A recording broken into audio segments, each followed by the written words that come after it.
Olá, tudo bem com você? Seguimos hoje então com mais uma aula sobre a síndrome do gêmeo evanescente ou a síndrome do gêmeo sobrevivente. E hoje nós vamos falar sobre os relacionamentos. Quantas vezes nós acabamos projetando o nosso registro rudimentar de dentro do ventre nos relacionamentos? Precisamos também entender que existem dois processos a serem compreendidos no que diz respeito a relacionamento. Um deles é a questão comportamental. O quanto eu projeto no relacionamento as desordens que eu vivi dentro do ventre e por conta disso eu acabo me ressentindo, e eu vou explicar para você com mais detalhes tudo isso. Mas também é importante que você compreenda que por detrás desse processo, muitas vezes os relacionamentos também se mostram abusivos. Com muita facilidade ou com muita recorrência, quando eu atendo alguém que tem o registro da síndrome do gêmeo evanescente, uma queixa constante um relacionamento abusivo, a pessoa usa entorpecentes, a pessoa não compreende, ela acaba me maltratando no que diz respeito à parte emocional. Então, é como se existisse realmente uma relação disfuncional por detrás do relacionamento. Isso pode acontecer também não só por conta do registro. Esse movimento agressor, esse movimento disfuncional, esse movimento abusivo pode vir do princípio sistêmico. Aquilo que gerou a desordem da síndrome do gêmeo evanescente pode se mostrar através do relacionamento que passa então a viver uma desordem através da característica de ser abusivo. Por que isso acontece? Sistemicamente, como nós enxergamos isso? Alguma disfunção no sistema, no passado do sistema familiar, vai gerar a necessidade da existência da síndrome do gêmeo evanescente. Isso nós já entendemos, isso nós já sabemos como funciona o processo, eu já te expliquei esse processo. Não existe síndrome do gêmeo evanescente se não existir desordem no passado. O registro rudimentar, disfuncional, surge porque no passado uma desordem aconteceu. Eu trouxe para vocês uma desordem que é a clássica. Qual é a desordem clássica, né? Quando uma mãe não conta para um pai sobre essa paternidade ou a existência de um filho e como consequência exclui o masculino, exclui esse pai do sistema familiar. Esse é um clássico. Isso nós enxergamos inúmeras vezes quando nós diagnosticamos a síndrome do gêmeo evanescente. Mas eu também disse para você que existem outras desordens que podem se mostrar, outras desordens que podem gerar a síndrome do gêmeo evanescente ou a síndrome do gêmeo sobrevivente. E é isso que você precisa compreender, que existe um princípio que não necessariamente é a exclusão do masculino dessa forma. Muitos casos surgem de um outro registro. Qual é esse registro?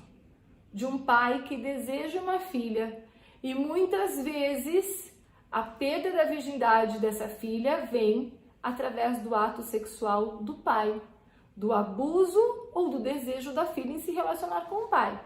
Não cabe a nós olharmos para questões morais ou julgamentos, cabe a constatação. E nós estamos falando que isso pode ter acontecido em 1700, em 1600, em 1800, aonde a mulher ela era muito submissa e ela pouco tinha voz. No passado, o homem ele se impunha muito mais. Não estou dizendo que isso foi certo ou errado, mas nós observamos isso com frequência no sistema familiar. Kátia, mas você observa por conta de uma nuvem de energia que se abre. Quem garante que essa percepção está correta? Primeiro, ou você confia no processo da constelação ou você não confia. Mas mesmo assim, vamos partir do princípio que você não confia, que você quer que eu te traga uma prova, uma evidência de que isso pode ter acontecido. Quando eu trago essa informação durante uma constelação, com frequência a pessoa diz: Nossa, a minha avó comentou que realmente o pai dela tentou abusar dela. Nossa, a minha mãe disse que ela tinha medo de ser abusada pelo pai. Nossa, eu tenho um tio que minha mãe sempre dizia para eu ficar esperta porque ele podia abusar de alguém. Então, este movimento já seria uma confirmação do que está surgindo lá atrás. Normalmente, quando você tem um pai que abusa de uma filha lá atrás, você tem dentro do sistema familiar homens que são vistos como um risco para as mulheres.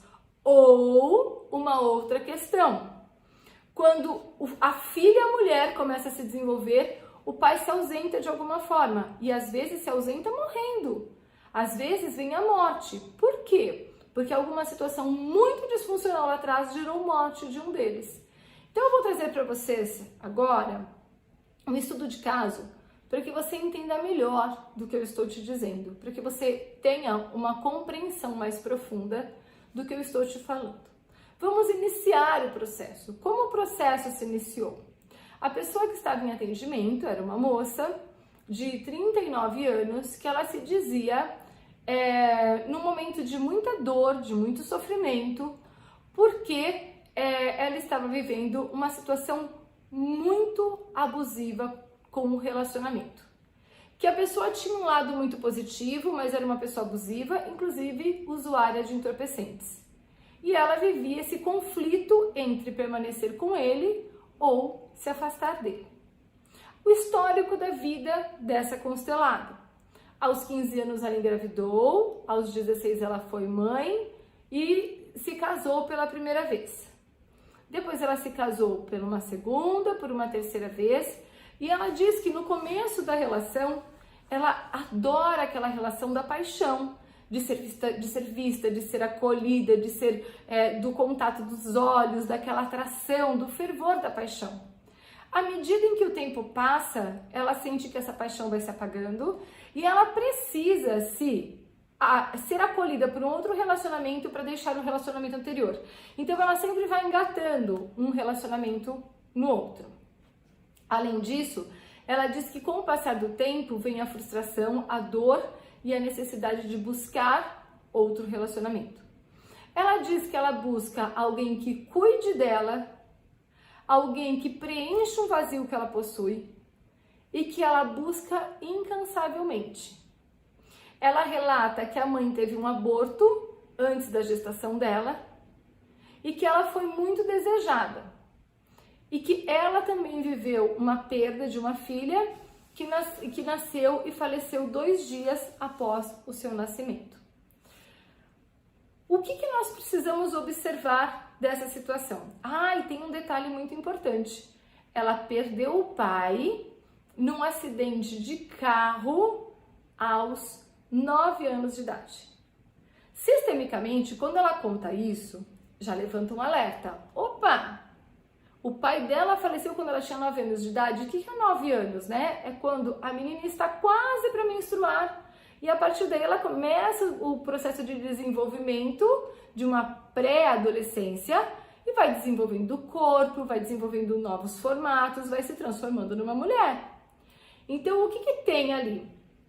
Quando a filha mulher começa a se aproximar da idade de desenvolvimento do corpo, começa a surgir um alerta sistêmico. Qual é esse alerta sistêmico? De que um pai pode causar um dano, que é importante que pai e filha se afastem, que o pai se afaste da casa para não colocar em risco uma filha ou a virgindade de uma filha.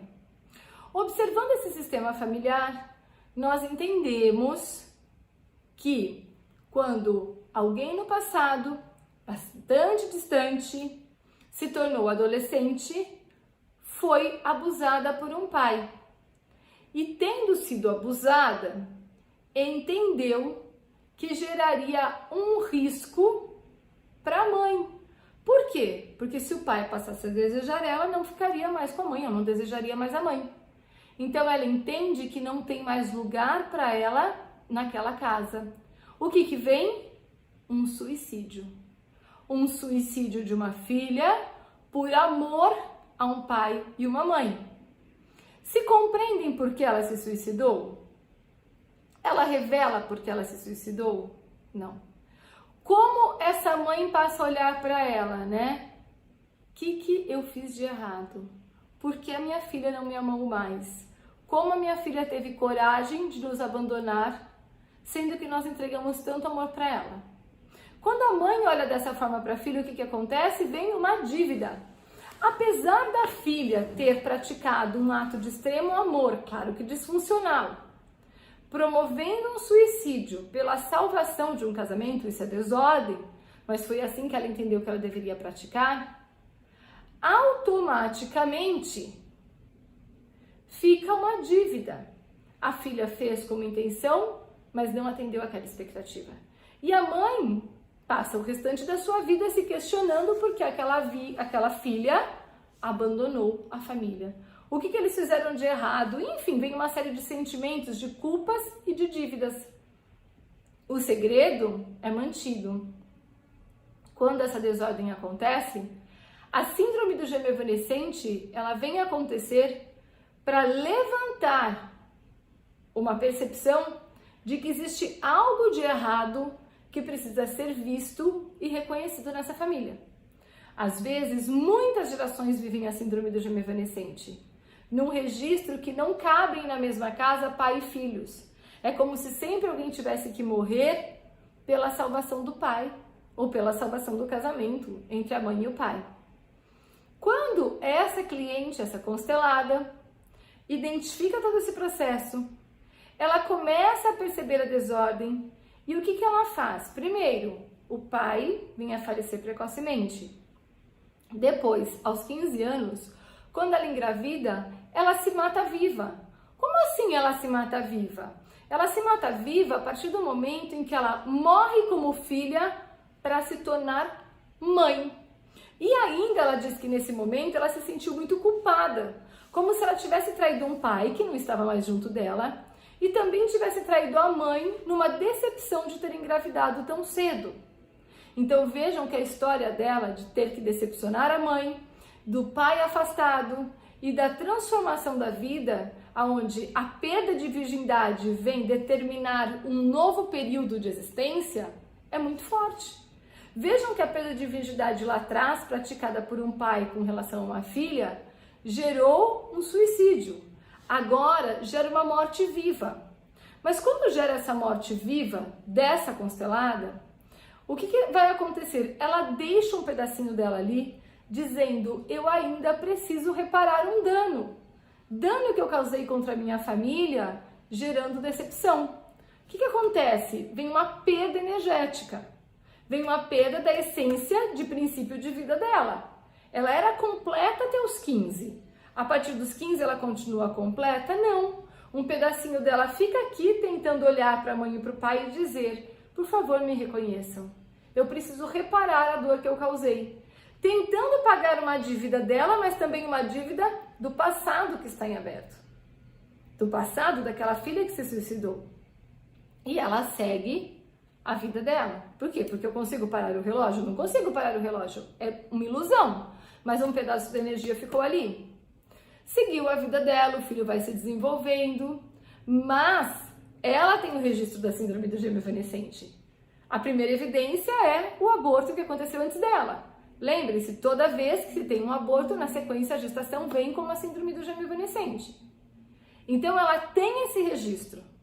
Além de ter deixado um pedacinho de energia dela, então, aos 15 anos, tem um pedaço dela onde? Dentro do ventre da mãe.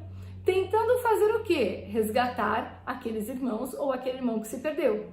Aonde ela busca esses irmãos? Nos relacionamentos. E mais, ela busca o irmão e busca o pai. Por que isso? Agora vem a parte mais complexa. É difícil você entender isso, mas vamos lá com bastante cautela, com bastante cuidado. Quando ela veio a nascer, o irmãozinho dela veio com ela? Não. Na constelação, nós tivemos todas as evidências que ela buscava um menino, que o gêmeo dela era um menino. Não veio junto, nasceu, a hora que ela nasceu, ela olhou para o pai e disse, foi você que estava dentro do ventre e você saiu e eu fiquei. E ela começa a buscar no pai o papel desse gêmeo. Quando bate nos 9 anos, esse pai vem a falecer, acontecendo o quê? repetindo o papel do gêmeo, que aos 9 meses ela saiu da barriga, mas ele pôde estar junto? Não. O nascimento é a constatação de que, de fato, eu não tive sucesso na salvação. Que algo aconteceu que não foi funcional e eu não consegui resgatar aquele princípio de existência em conjunto. Então, o 9 é um marcador muito importante dentro da síndrome do gêmeo evanescente. Eu marquei que aos 9 meses eu saí do ventre e eu não consegui me manter junto do meu irmão. Projeto o meu irmão no meu pai. Vou me desenvolvendo. Quando eu chego no 9 anos novamente, o meu pai se afasta. Se afasta porque existe uma desordem lá atrás, que é a responsável pela síndrome do gêmeo evanescente, pelo registro dela. E se afasta também porque ele repete o papel do gêmeo.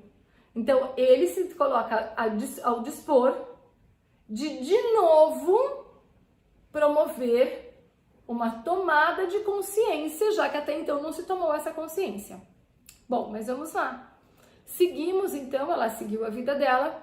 Ela era uma profissional bem-sucedida, uma profissional brilhante, que tinha um salário excelente e trabalhava muito bem. Até 2015. 2015, ela foi demitida. Por que em 2015? Qual é o final do ano? 15. 15 é a representação do quê? Da morte.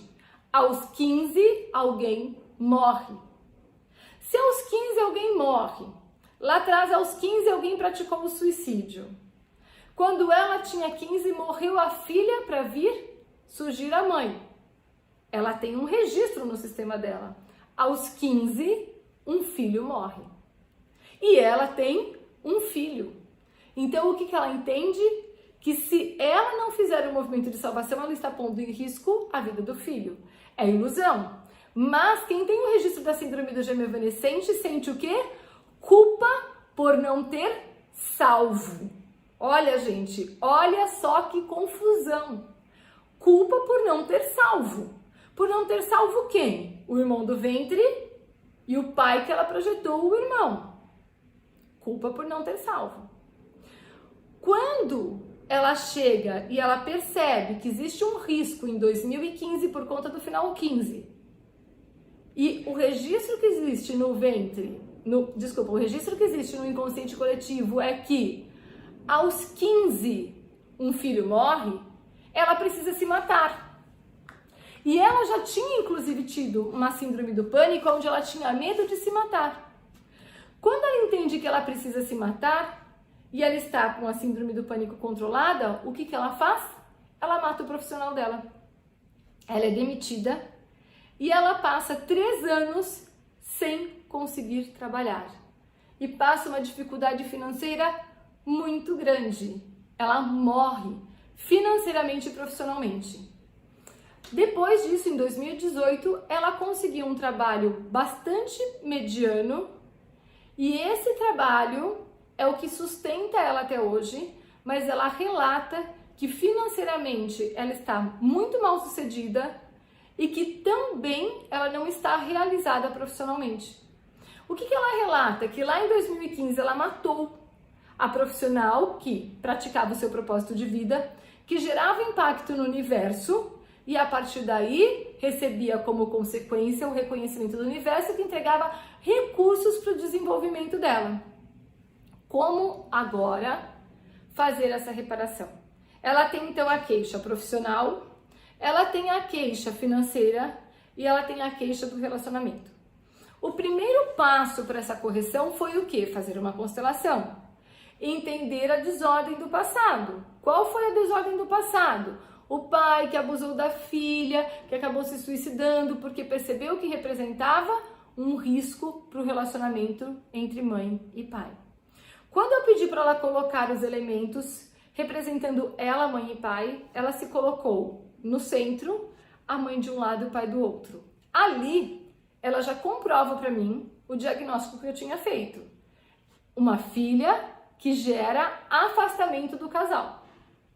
Então, o primeiro passo dessa correção é olhar lá para trás, olhar para esse sistema familiar e entender que uma filha se sentiu culpada por uma desordem vivida no casamento de um pai e uma mãe, e a partir daí ela se afasta pela salvação dessa união, desse relacionamento, desse casamento. O que essa cliente está fazendo, essa constelada está fazendo? Está repetindo esse processo. Então, o primeiro passo é tomar essa consciência, olhar para esse passado, para esse sentimento de dívida, para o sentimento de frustração, para o arrependimento do pai, porque afinal de contas o pai carregou essa culpa também. Olhar para todo esse processo. Pensem no seguinte: esse pai, ele foi considerado o que por essa filha? Um agressor. Como os relacionamentos da constelada hoje estão se mostrando? Com agressividade, com maus tratos. Ela olha e diz, é uma relação abusiva. Como essa filha olhou para esse pai? Um pai abusivo. Vejam que tudo está relacionado. Percebam que é um quebra-cabeça que vai se montando, vai se criando por completo. Então, o primeiro movimento de correção é olhar para esse sistema, entender a dor desse pai, a dor dessa filha, a dor dessa mãe e a desordem que aconteceu. Nos curvarmos diante de todo esse movimento e entendermos que foi um movimento disfuncional e que gerou repetição, ciclos de repetição nas gerações seguintes. A cliente, a constelada, se curva junto de você, pede uma bênção e entende que a partir dessa compreensão, uma questão kármica passa a ser resolvida. Como consequência dessa solução, vem uma liberação para que ela viva o novo através dessa bênção e também uma liberação para que todo o sistema familiar goze de uma melhoria de qualidade de vida que até então não podia ser observada. Feito este movimento, ela volta para o lugar dela. Voltando para o lugar dela, ela entende que ela pode sair agora do meio entre o pai e uma mãe. E ela pode posicionar o elemento que representava ela logo à frente, recebendo a bênção dos pais, ou ela pode fechar os olhos e pode então se imaginar dando um passo à frente, se curvando diante dos pais e dizendo: agora eu posso ser filha. Por muito tempo eu estava fora do meu lugar sistêmico. Agora vocês podem me abençoar e eu posso me colocar nesse lugar. Abrindo parênteses. Se ela estava fora do lugar sistêmico dela, tinha energia de concretização? Tudo fica difícil. Eu não consigo realizar em nenhuma área da minha vida. Por quê? Porque só no meu lugar sistêmico que eu encontro todos os recursos energéticos para realizar aquilo que eu estou buscando. Em qualquer outro lugar, esses recursos não chegam. Então, só este passo, só não, né, gente? Olha o mundo de coisas que foi até ali. Mas esse passo de tirar ela do meio e colocar ela adiante, ufa! Já consigo posicioná-la no lugar de origem para que ela receba toda a energia necessária. Segundo passo, foi para o lugar dela de origem, o que ela precisa? Olhar para a lateral e enxergar ali o gêmeo dela. Ela enxerga ali o gêmeo e diz: gratidão. Agora o registro rudimentar pode ser corrigido.